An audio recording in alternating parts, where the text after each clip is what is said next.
3 years ago, I found myself standing in the kitchen, holding a glass of water, unable to take a single step forward. It wasn't because I had fallen. It wasn't an accident. It was because my leg, once strong, once capable of carrying me through countless streets, hills, and staircases, suddenly didn't have the strength to support me. I used to believe that vitamins were the key to a long, healthy life. I thought a little sugar, a bit of deli meat, a few slices of white bread each day couldn't hurt, but I was wrong. The truth is, the very things you're eating, drinking, even trusting to protect your health, could be the reason your legs are slowly giving out. And in the next 60 seconds, you're going to hear something most people over 60 are never warned about: two vitamins that are quietly weakening your muscles and damaging your legs every day with every pill. I know you might be sitting comfortably right now, but before you feel too safe, take a moment to like this video and subscribe, but only if you truly appreciate what I'm sharing here. And tell me, where are you watching this from? Leave a comment with your location and the current time. I'd love to know where in the world you're joining me from. I'm a careful person. I read food labels. I choose high-quality supplements. I walk every morning. But the dull aches in my calves, the sudden leg trembles when stepping down a stair, made me start questioning everything. And the journey to find the cause, starting with one small vitamin, pilled me to a truth far more frightening than I ever imagined. Part 1. When your legs whisper trouble. I still remember that day vividly. It was just an ordinary afternoon. I walked up the stairs to grab a book from the attic, but by the sixth step, my knees were resisting every movement. My ankles trembled, and my thighs, once firm like pillars, had gone weak in the strangest way. I had to grip the railing, take a deep breath, and push myself not to collapse. No one prepares you for that moment. The feeling that the very legs that once carried you through life are now slowly falling apart. If you've ever felt like your legs are weighed down by bricks, or your thighs ache just from standing a while, you'll know what I mean. But this isn't just about aging. I started digging, researching, asking doctors. And what I found completely stunned me. Certain foods and vitamins I thought were healthy, even essential, were silently weakening the muscles in my legs every single day. I used to think taking vitamins was a good habit, but the harsh truth is, if taken in the wrong doses or combined incorrectly, they can harm more than help. Even everyday foods like white bread, deli meats, and snacks might be the reason behind your numbness, swelling, soreness, or that creeping leg weakness. It starts subtly, just a tingle. You think it's from standing too long. Then comes the tension when walking.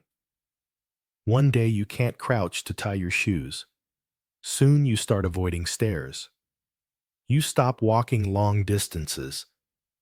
And before you know it, you've silently lost the strength in your legs and your independence. I know this might sound extreme, but you might not survive the next decade if you don't pay close attention to what I'm about to share.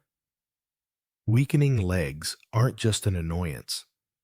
They're a warning of muscle loss, declining body control, and increased fall risk, something that kills thousands of older adults every year. So, before you get too comfortable, please take a moment to like this video and subscribe, but only if you truly value what I'm doing here. Also, let me know, where are you watching this from? And what time is it right now? I'd love to know where in the world you're joining me. Back to the legs. Here's something fascinating I discovered.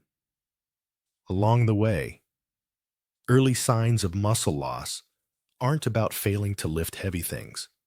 They show up when you feel slight pain after a regular walk, or when you have to push off the armrest to stand.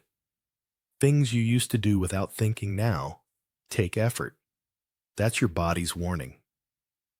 And then I found a medical study showing that over 70% of people over 60 experience leg muscle weakness, but fewer than 20% know why. Doesn't that seem wrong? I once believed vitamin D was a miracle, that a little sugar wouldn't hurt, that a sausage breakfast made me feel energized. But looking back at the swollen legs, the dull aches, the burning sensation in my calves every night, I knew something was off. So I decided to go against the grain cut, out one thing at a time, track the results, and observe how my body responded. The journey I'm about to share in the next parts isn't just typical nutrition advice. It's real, lived.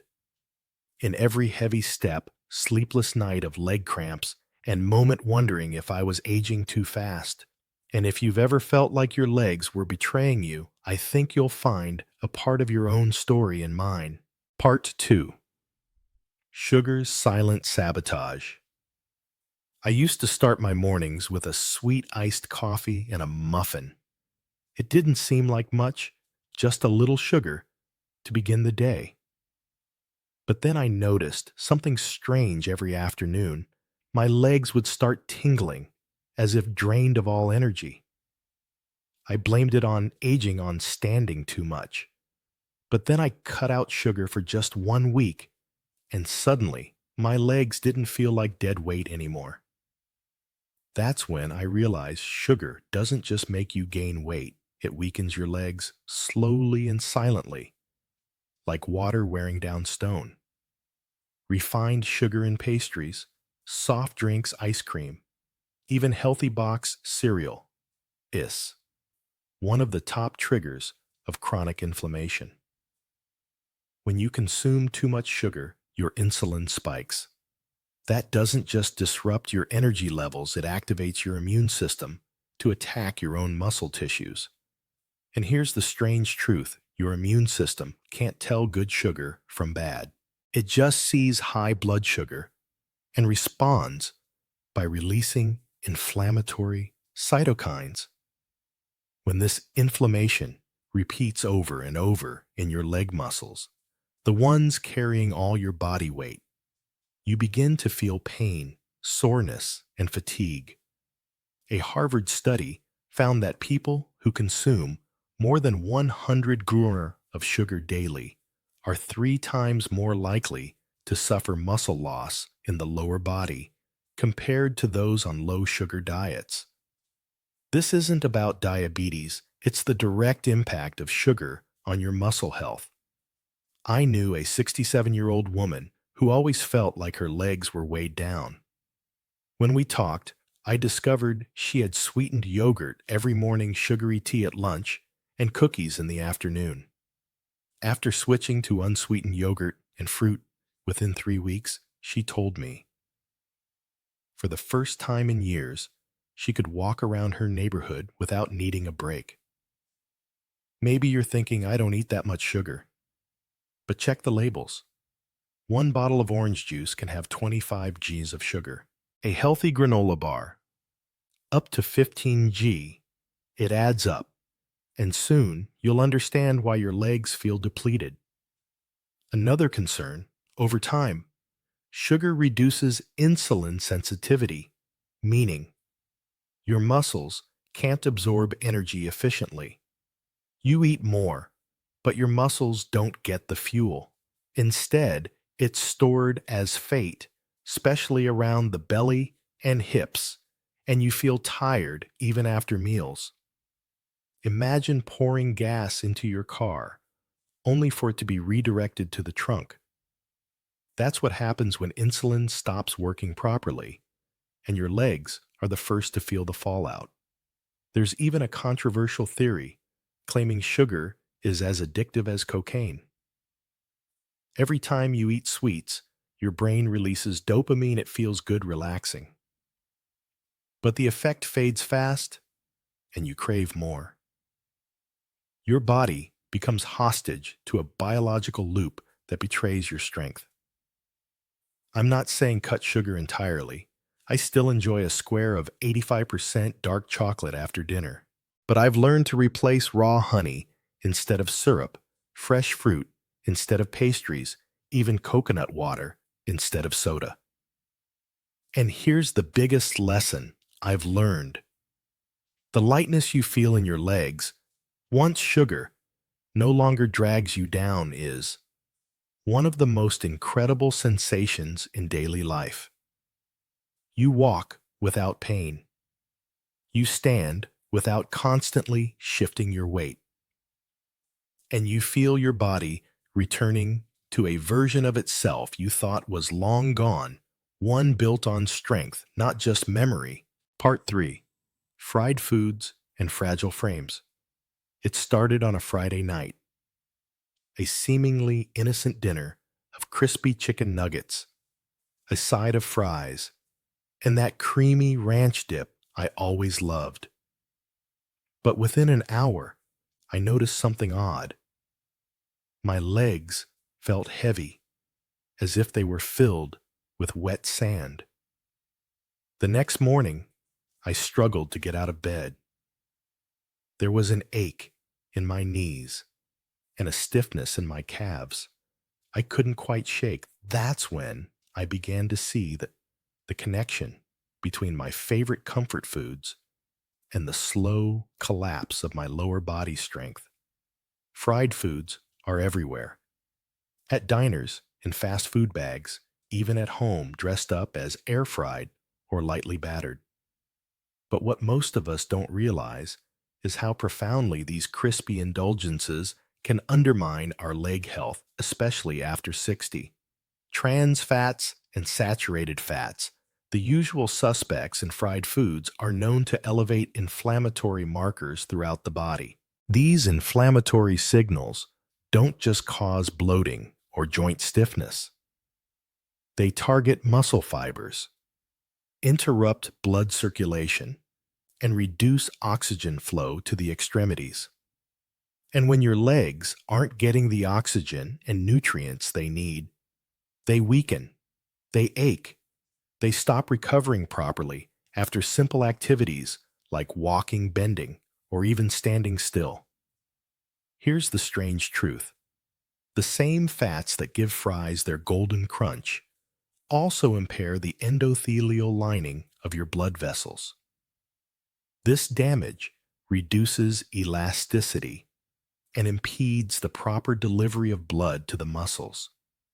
Imagine trying to work out or walk uphill while someone is slowly pinching your arteries shut. That's what fried fats do from the inside out. Now, add weight gain to that equation. Fried foods are calorie-dense and nutrient-poor, which means they give you energy spikes without any real nourishment. Every pound gained is another burden for your legs to carry, another tear in your knees, another strain in your calves. What once was a 5-minute walk around the block slowly becomes a daunting task. And don't forget the long digestion time. Your body expends a significant amount of energy breaking down fried meals, diverting resources away from muscle repair and blood circulation. That's why after eating fried food, you often feel sluggish, lethargic, and yes, heavy-legged. Let me tell you about Gerald, a neighbor of mine. A retired school principal, he used to enjoy his cheat days with a big plate of fried chicken. But he noticed his legs getting stiffer, more painful after every Sunday dinner. His doctor blamed arthritis, but when Gerald cut fried food from his diet and switched to grilled fish and steamed veggies, his pain levels dropped dramatically within a month. I got my legs back, he told me, almost in disbelief. You see, what's commonly overlooked is how consistent consumption of fried foods leads to vascular stiffening, a condition that doesn't just affect your heart. Your legs are the first to suffer. The moment your arteries harden and blood slows, muscle degeneration begins. And with aging already promoting muscle loss, fried foods act as an accelerant. There's also an unsettling fact. Many don't know acrylamide. It's a chemical formed when starchy foods are fried at high temperatures. Studies have linked acrylamide to nerve damage and muscle dysfunction. So that golden crust you love so much, it might be embedding toxins deep into your muscular system. Here's the academic kicker that stirs debate. Some nutritionists argue that occasional fried food isn't harmful if the rest of the diet is clean. But what if that one exception becomes a weekly habit or a social ritual? Over time, it's no longer occasional. It's structural, and your body pays the price. I'm not here to guilt you out of ever enjoying fries again. But I urge you to rethink the frequency, the portion size, and most importantly, the oil. Switch to olive oil or avocado oil if you must pan fry. Bake instead of deep fry. And when in doubt, steam roast or grill. Your legs will thank you every time they step forward without pain. There's something powerful about reclaiming the sensation of lightness in your limbs, like the body sighing in relief. I remember the first time I swapped out fried chicken for roasted herb turkey.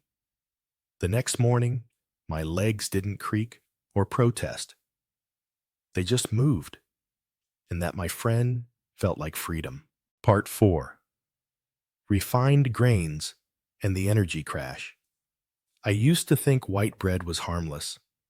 It was soft, convenient, and familiar, just like comfort on a plate. Whether it was toast in the morning or a sandwich at lunch, it felt like a neutral part of my diet. But over time, I noticed something peculiar. I would feel energetic for a short while after eating, and then like clockwork, the crash would hit. My legs would feel drained, unsteady. Walking across the room felt like trudging through molasses. That's when I began to suspect the innocent-looking slice of bread might not be so innocent after all. Refined grains, like those found in white bread crackers, bagels, and even many breakfast cereals, undergo a heavy processing procedure. This removes the bran and germ, the most nutrient-dense parts of the grain. What you're left with is a simple carbohydrate stripped of fiber, protein, vitamins, and minerals. It digests, rapidly spikes your blood sugar, and then drops it just as quickly. This roller coaster has a name: the glycemic crash. When blood sugar rises sharply and then plummets, your muscles are left starving for glucose, the fuel they need to contract, stretch, and recover. This is particularly dangerous after age 60, when the body's metabolic resilience is already weakened. That post-meal fatigue you brush off. It's not just tiredness, it's a cellular cry for help. It gets worse. Chronically high glycemic diets promote insulin resistance over time. Insulin is supposed to shuttle glucose into your muscle cells. But when your body stops responding to insulin, muscles don't get fed. They weaken, shrink, and lose their stamina. This isn't speculation. It's backed by decades of clinical research. There's a quirky bit of trivia that stuck with me. During World War II, soldiers were fed whole grain rations, not just for energy, but because early studies had shown refined flour led to a condition called nutritional neuropathy, nerve damage, caused by vitamin B deficiencies. Even back then, they knew stripped grains stripped you of vitality. One public academic debate worth noting: some health professionals argue that refined carbs can still be part of a balanced diet if combined with protein and fiber. But that's the thing, most people eat white bread alone, or worse, topped with sugar-laden spreads, deli meats. Instead of balance, you get a perfect storm of metabolic chaos. Let me give you a real-world story. Maria, a former dance teacher I met at a community center, complained of chronic leg cramps and muscle fatigue. She wasn't diabetic, didn't drink, didn't smoke. Her only dietary indulgence: a morning bagel with cream cheese and a sugary tea. When we swapped her breakfast for steel-cut oats with berries and almonds, her energy stabilized within days. "It's like someone turned the power back on in my legs," she said. The problem with refined grains isn't just the sugar spike, it's what they don't provide. These foods are low in magnesium, a mineral crucial for muscle function, and protein, which is the raw material your body uses to repair and build muscle fibers. Aging muscles are already on the decline. Feeding them empty carbs is like giving a starving engine dirty fuel. And let's not ignore the weight gain factor. Most white bread products are calorie-dense and easy to overeat. They trigger hunger hormones that lead to increased appetite, especially for more carbs. Every pound of excess weight adds pressure on the knees, hips, and ankles joints that already struggle under age-related cartilage loss. What's more, refined grains may encourage systemic inflammation. Though not as intensely inflammatory as trans fats or sugar, their regular consumption promotes low-grade inflammation, enough to cause lingering soreness, especially in the legs. It's a slow burn, but it adds up. So what can you do? Start small. Replace white bread with whole grain or sprouted options. Try rye flax or oat-based varieties.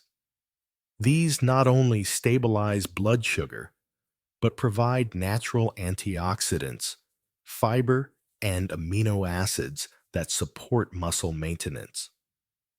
Combine them with healthy fats and protein, avocado egg nut butter, and suddenly you've transformed your meal into a medicine. The first time I bit into a dense, nutty slice of sprouted grain bread, I expected cardboard. Instead, I tasted substance. It felt like fuel, not fluff. My legs, once sluggish post-lunch, felt grounded again. Anchored. Because here's the truth, every bite you take is either feeding your strength or eroding it.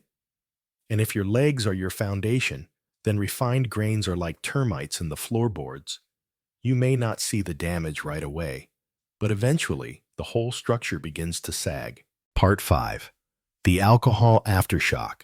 I remember attending a friend's retirement party, a cozy evening with laughter, old stories, and a couple glasses of red wine. The next morning, I woke up with more than just a headache. My legs throbbed. Not in a sharp, stabbing way, but in that deep, dull, persistent ache that makes standing up feel like a chore. At first, I blamed the dancing, maybe a poor night's sleep.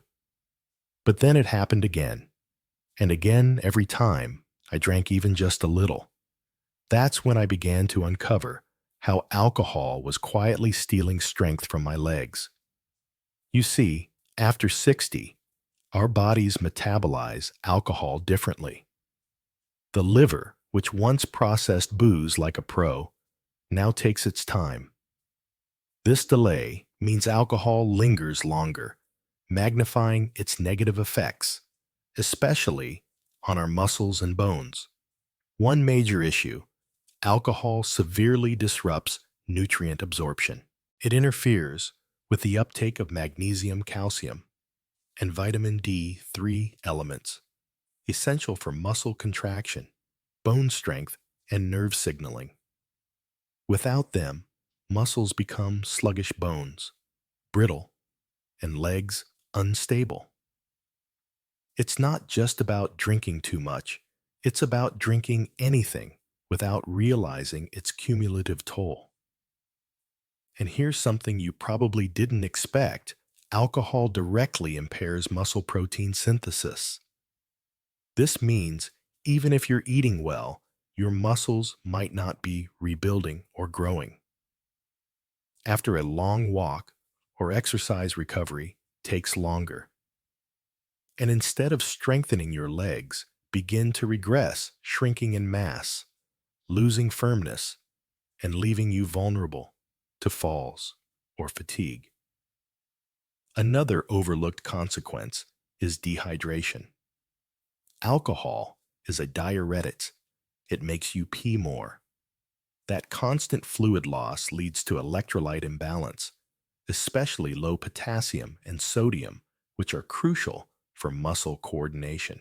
That cramping calf in the middle of the night, often it's dehydration and electrolyte deficiency in disguise. And then there's the weight. Alcohol is full of empty calories. A couple of beers or a few glasses of wine can easily add up to a meal's worth of calories, but without any protein, fiber, or vitamins. That means more fat storage, especially in the midsection, which shifts your body's center of gravity and increases the stress on your legs. Let's take Alan as an example, my brother-in-law. He wasn't what you'd call a heavy drinker, but he loved his 2 glasses of scotch every evening. Over time, his legs became weaker stairs more difficult, and his balance shaky. It wasn't until his doctor pointed out the connection that he tried abstaining for a few weeks. The difference, he said, was like waking up from a slow-motion nightmare. And the science backs him up. Research from the National Institute on Aging reveals that regular alcohol use, especially in older adults, correlates with accelerated muscle loss, higher rates of sarcopenia, age-related muscle degeneration, and greater fall risk. It's not an opinion, it's biological reality. Now here's something quirky but telling in physical therapy. Clinics, therapists often ask patients with recurring leg weakness about their alcohol consumption. Why?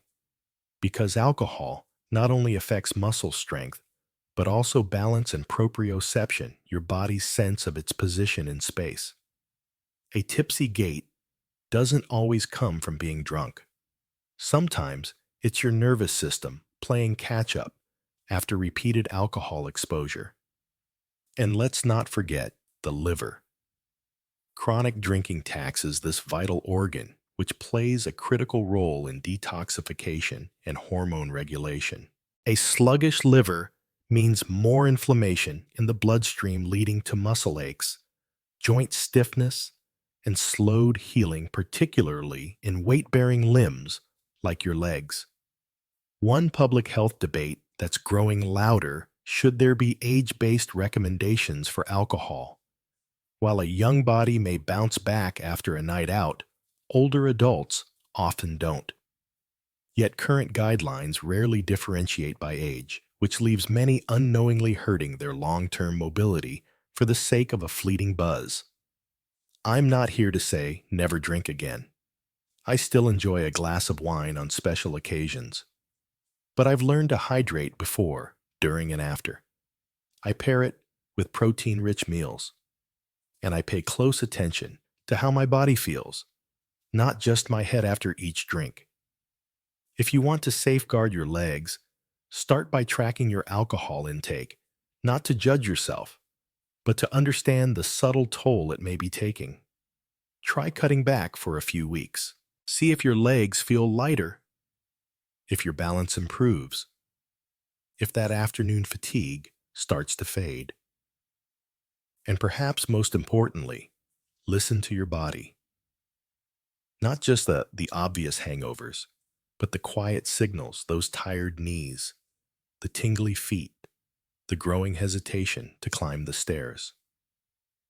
Your legs are trying to tell you something. The question is, are you ready to hear them? Part 6. Processed meats and muscle meltdown. There was a time when a deli sandwich was my go-to lunch. Sliced ham, maybe some salami, a bit of mustard, all tucked neatly between two slices of bread.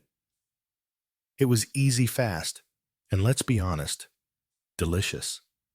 But after a while, I noticed something my legs weren't keeping up. I'd get winded walking to the mailbox.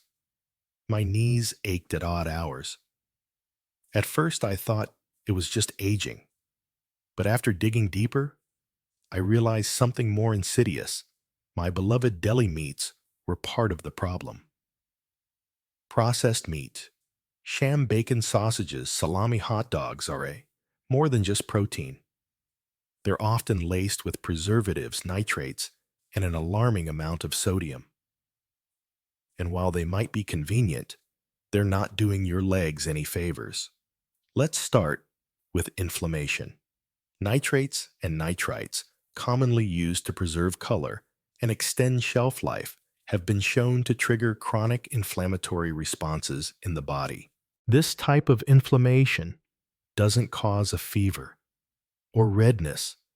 It works silently, gnawing away at your joints, irritating your muscles, and making recovery harder than it should be.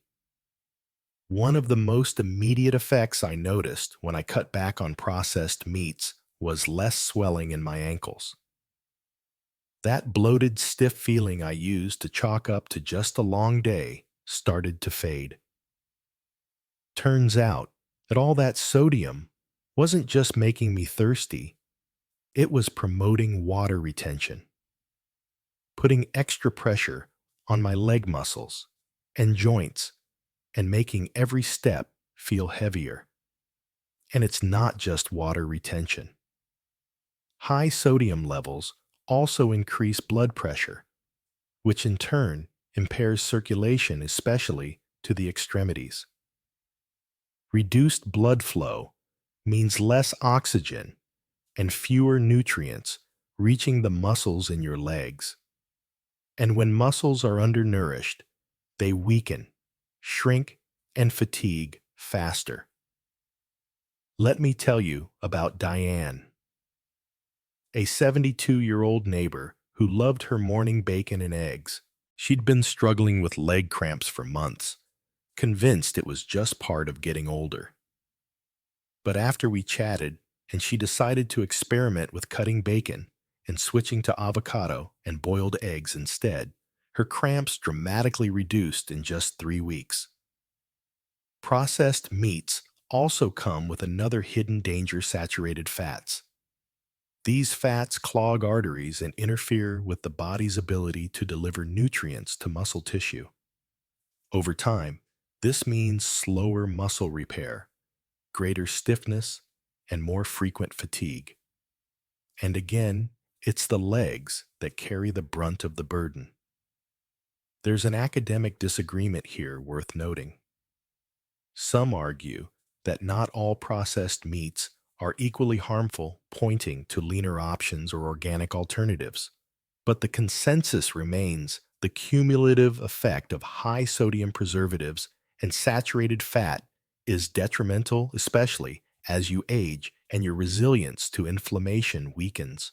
Another quirky and disturbing fact: processed meats can affect blood sugar regulation. Studies show they may interfere with insulin sensitivity, which in turn prevents glucose from reaching muscle cells effectively.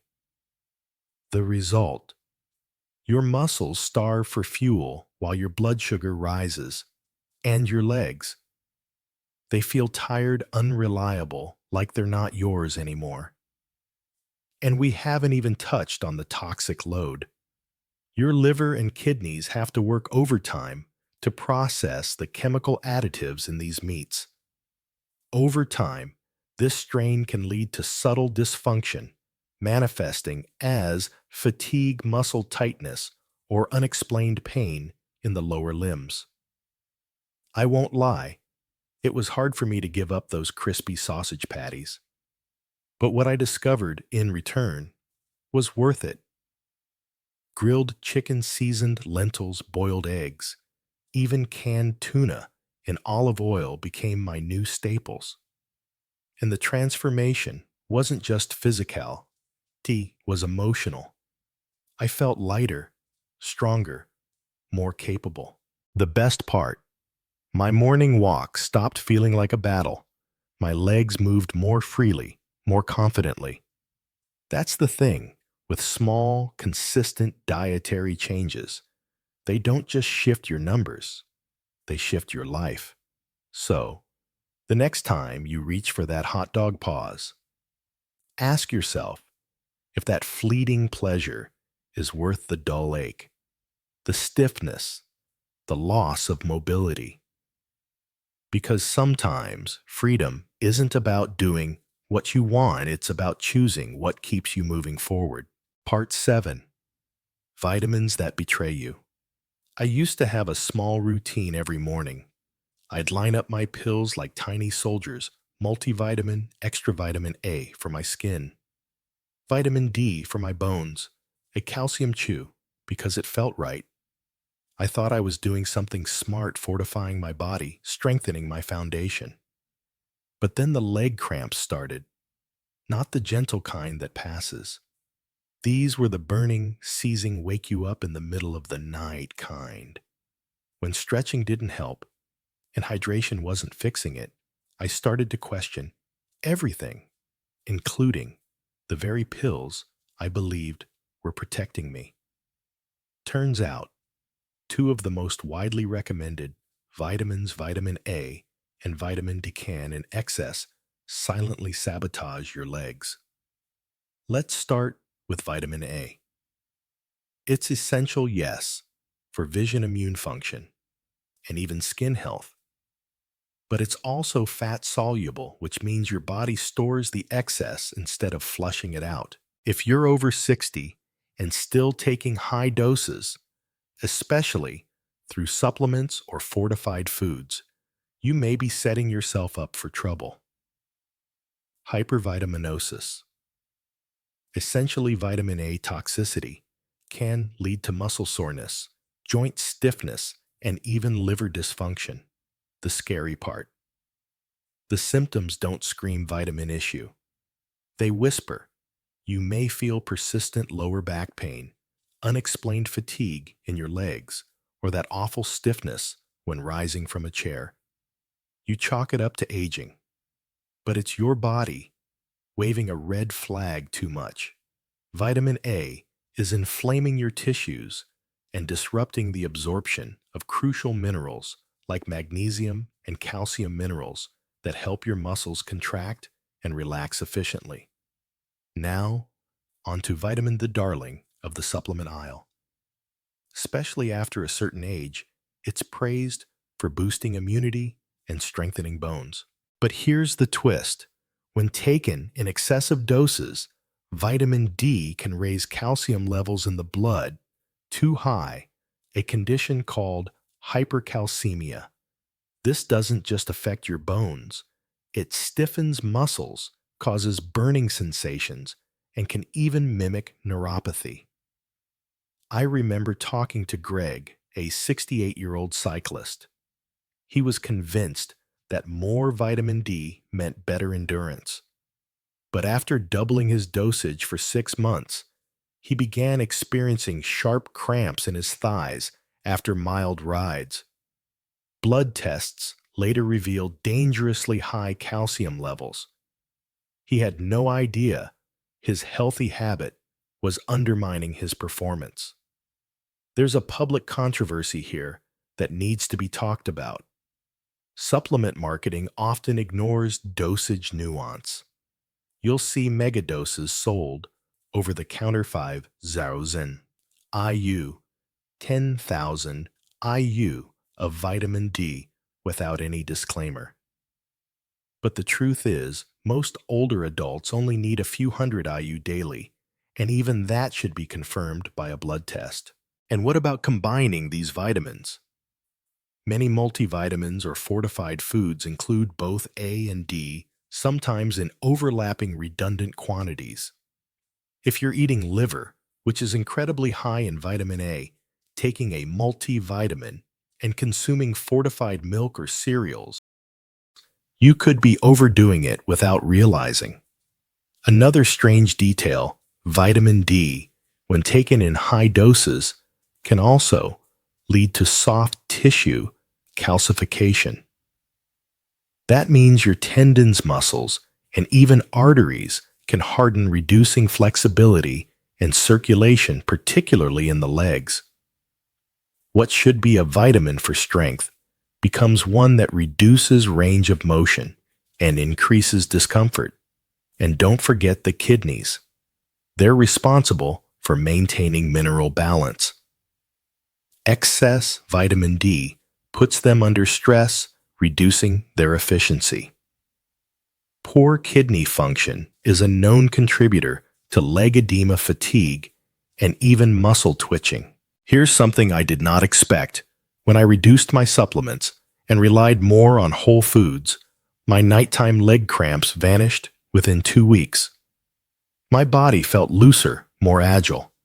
I started sleeping better, walking longer, and regaining the confidence that had been slowly slipping away. So, here's what I suggest.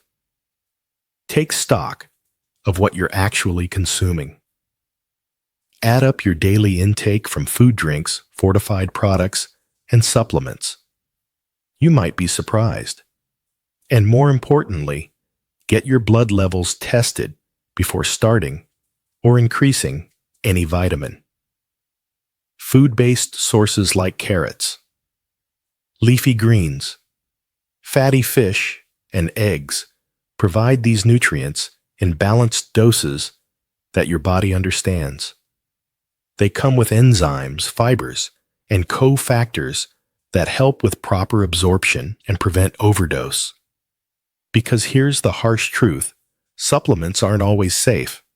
And if your legs are telling you something, tightness, fatigue, cramps, it may not be that you need more support. It may be that you need less. Sometimes, healing starts with subtraction. Part 8. Calcium confusion and over-supplementation. I once believed calcium was the ultimate solution for aging bones. I remember grabbing those chocolatey calcium chews off the pharmacy shelf, feeling like I was doing something noble for my body. One a day keeps the fractures away, I told myself, like a mantra. But several months in, I noticed a strange tightness in my legs. Not soreness from walking, but a stiff, almost brittle sensation. Like something was locking up from the inside.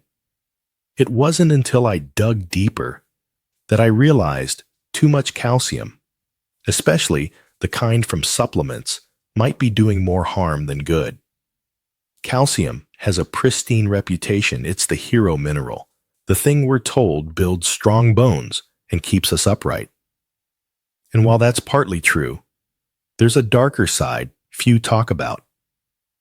When taken in excess or in the wrong combinations, calcium can start to calcify in soft tissues like muscles, tendons, and even blood vessels.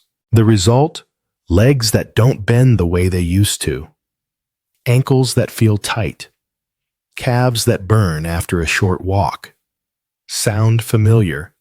This issue becomes even more complex when calcium is paired with high doses of vitamin D, which increases calcium absorption.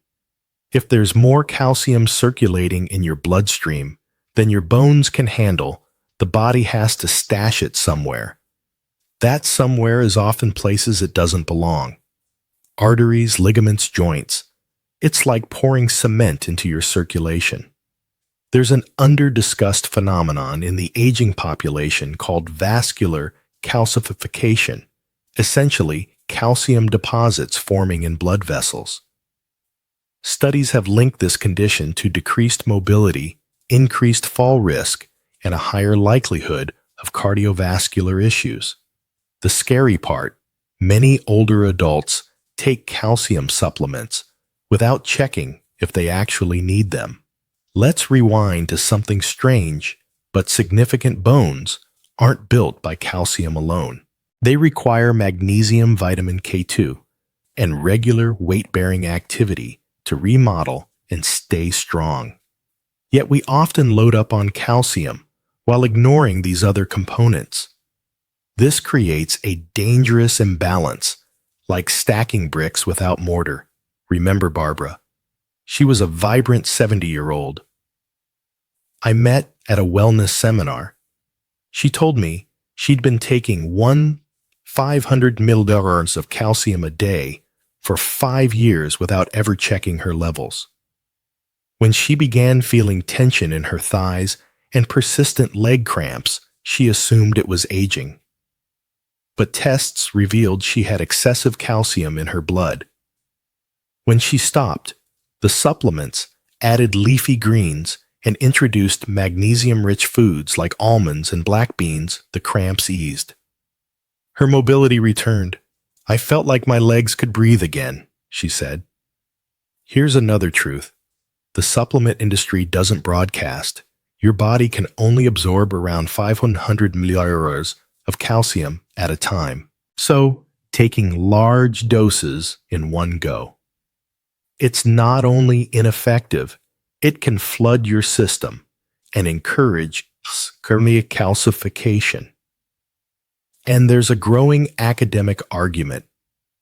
Should calcium supplementation even be routine for older adults? Some studies suggest dietary sources like dairy sardines, tofu, and dark greens are more effective and less risky than pills. These foods contain cofactors that help your body process calcium safely without dumping it into your arteries or kidneys. Yes, kidneys. That's the next critical player. Excess calcium burdens your kidneys, which must filter and regulate minerals in your blood. Over time, this stress can lead to kidney stones, mineral imbalance, and reduced efficiency in waste removal factors that directly contribute to leg swelling, cramping, and sluggishness. A quirky fact: in several countries, calcium supplements are only available by prescription because of these risks. Yet in the US, we buy them like candy. And many of us, without realizing, double dose by combining multivitamins, fortified drinks, and standalone calcium chews. Here's what I do now. I get my calcium from yogurt, bok choy, tahini, and the occasional slice of cheese. I walk, I stretch, and I lift light weights to keep my bones working and my muscles active. Most importantly, I get regular blood work to ensure I'm not playing roulette with my mineral levels. Your legs are your foundation. They carry you through life's errands, adventures, and quiet moments. Don't let misinformation calcify that freedom. Before you pop another supplement, ask yourself, am I building strength or quietly chipping away at it? Part 9. Food additives and neuromuscular chaos. It started with a bowl of instant noodle, quick, comforting, and easy after a long day. But later that night, my legs felt like they were buzzing. Not in a good way. A strange tingling crept down my calves, followed by tightness in my thighs that wouldn't ease no matter how much I stretched. At first, I blamed fatigue or bad posture. But then I noticed the pattern every time I ate something processed or packaged. My legs protested. That's when I started unraveling the hidden impact of food additives on the nervous system and muscle coordination. Monosodium glutamate, better known as MSGIs, a common flavor enhancer found in packaged soups, seasoning packets, canned foods, and yes, instant noodles. It's praised for making food taste better, more savory. But for some of us, especially after 60, the reaction is far from pleasant. MSG can overstimulate neurons, creating what's called an excitotoxic response. Essentially, your nerve cells get so excited they burn out. And when the neurons that control your leg muscles misfire, you feel it. As twitching, heaviness, tremors, or even muscle fatigue. There's something fascinating and alarming about how MSG operates. It mimics glutamate, a natural neurotransmitter, but in excess, it overwhelms the system. While young bodies may compensate, older nervous systems are more sensitive, more reactive, and less forgiving. I met someone at a health retreat named Peter, a retired engineer who used to experience phantom leg sensations, tingling, jerking, even sudden collapses. He wasn't diabetic, had no spinal issues. The culprit: a daily diet packed with processed soups and frozen entrees, all loaded with MSG and preservatives. Once he cut those out, the odd sensations stopped. I didn't believe it until my legs were quiet again, he told me. And it's not just MSG. Artificial colors, preservatives like sodium benzoate stabilizers and emulsifiers all disrupt the body's mineral balance. They interfere with magnesium and potassium, two minerals vital for muscle relaxation and nerve signaling. Without enough of these, cramps become frequent, and movements feel sluggish or uncoordinated. A public health debate that's gaining traction involves labeling. Many products disguise MSG under other names: yeast extract, hydrolyzed protein, natural flavors. The average consumer wouldn't even know they're eating it. Meanwhile, their legs suffer in silence, plagued by low-grade inflammation and poor neuromuscular function. One odd but telling statistic among adults over 60: those who consume high levels of processed food have nearly double the rate of unexplained lower limb pain compared to those with a whole food diet. That's not coincidence, that's correlation, pointing toward causation. Here's another layer.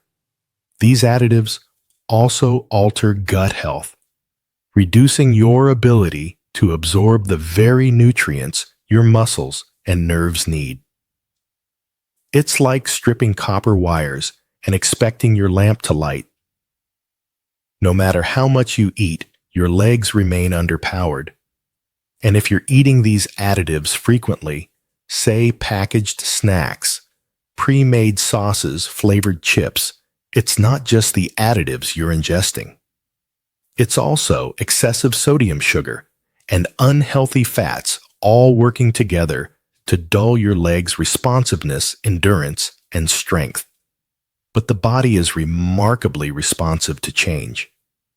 When I eliminated MSG and chose natural seasonings, fresh garlic, lemon juice, turmeric, cumin, only did my food taste better, but my legs felt lighter, steadier.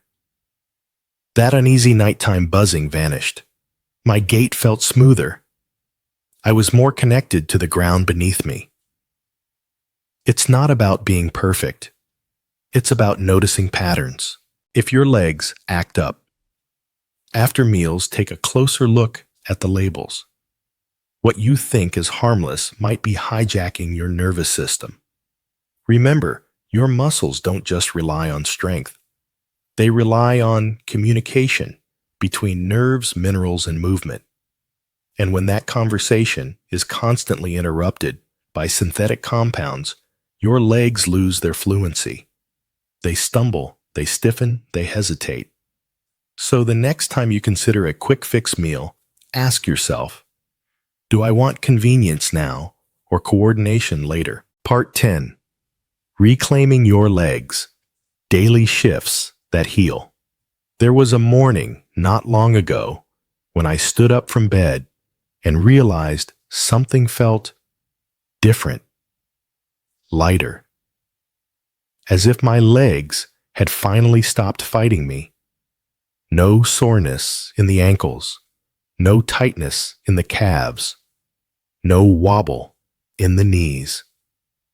It hit me like a quiet victory, not a miracle, not overnight magic, but the accumulation of small decisions day by day.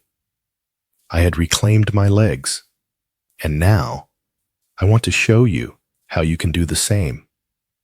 You don't need to overhaul your entire life to restore strength and stability to your legs.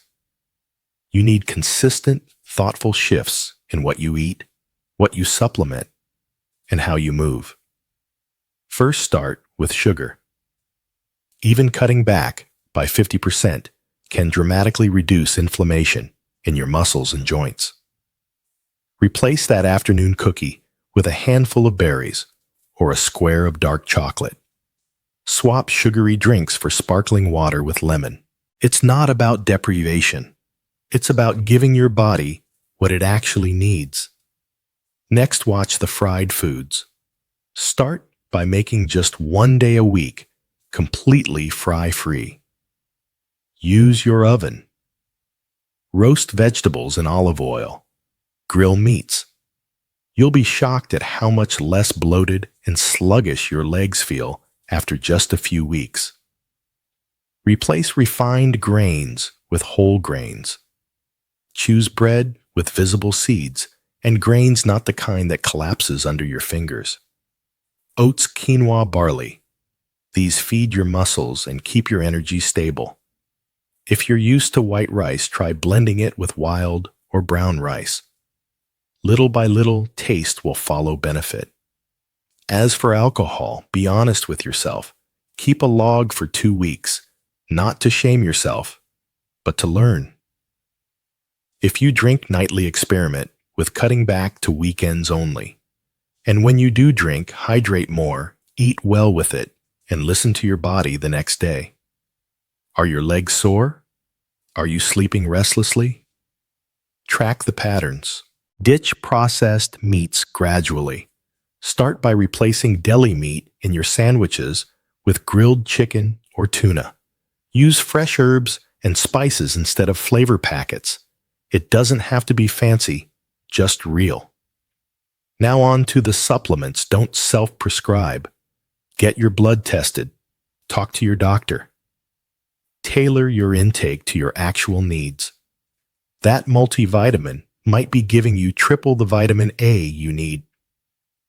That calcium chew might be unnecessary if your diet already includes plenty of leafy greens and dairy. Incorporate foods that support natural mineral balance: nuts for magnesium, seeds for zinc, leafy greens for calcium, salmon for vitamin D. These foods offer nutrients in harmony, not as megadoses, but as your body recognizes and absorbs best. And pay attention to food labels.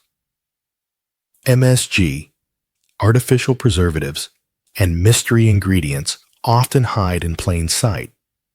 Replace these with real seasonings: onions, garlic, citrus vinegar.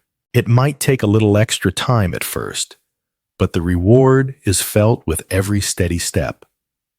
Lastly, movement. Don't overthink it. Walk daily, stretch gently, stand when you can, instead of sitting. Do ankle rolls when watching TV. Balance on one foot while brushing your teeth. These small acts build resilience. Recovery is not just possible, it's probable when you make these changes. I've seen it, I've lived it, and now my legs, once riddled with stiffness and doubt, carry me through each day with a new sense of trust. Your legs are not lost. They are waiting for circulation, for nourishment, for clarity. They are waiting for you to come back. Let this moment settle, like the evening sun, soft, quiet, and full of promise.